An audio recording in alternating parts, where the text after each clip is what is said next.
वा वा वा वा, काय आवाज आहे बाई. महिलांना विनंती आहे, थोडं समोर सरका.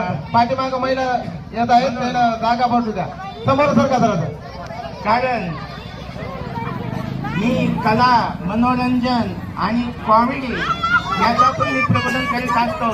तर बघा आता कसं आहे, बोर झालं किंवा उदास झालं तर काय काय हो काश बसतात. मला सांगायचं आहे, महिला मंडळ रमाईच्या लुगड्याला होत्या 17 गाठी, डोक्यावर होती शेणाची टोपली, पण रमाई माझी निकी जोमाने बाबासाहेबाचा संसार थाटवी. अरे संसार थाटवी फुलवी. म्हणून मला सांगायचंय, आज नाही अशासाठी मी बोलत आहे. आणि मी प्रबोधन करतोय, मी मनोरंजन देतोय, प्रबोधन देतोय, पण समाजामध्ये कुठं जागृत व्हावं. आणि आपण ज्या आई, त्या रमाईचा त्याग बघा.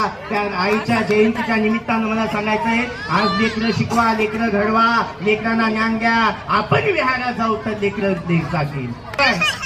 प्रथमतः अभ्यास कर, विहारात जा, वंदन कर आणि आपल्या बाबासाहेब महापुरुषांना वंदन कर आणि अभ्यासाला लाग. टीव्ही बघायचं नाही. तर आताची महिला काय म्हणते, माय माझा आवाज, माझा हरण्या, माझा सोन्या, माझा बाळ. लय अभ्यास करायला, कोणता अभ्यास करायला? तर बघा त्याला त्याचे वडील म्हणतात, बाळ अरे जेवण कर, उठ. तो म्हणतो नाही मला अभ्यास करायचा आहे. तर तो एवढा व्यस्त असतो, एवढा व्यस्त असतो. तर म्हणून मला सांगायचंय, आईचं लक्ष देवीत नाही. तर म्हणून लेकरं घडवा, लेकरं बसवा. आज खरी संपत्ती तुमची लेकरं. धन मोठं का लेकरं मोठे आपले?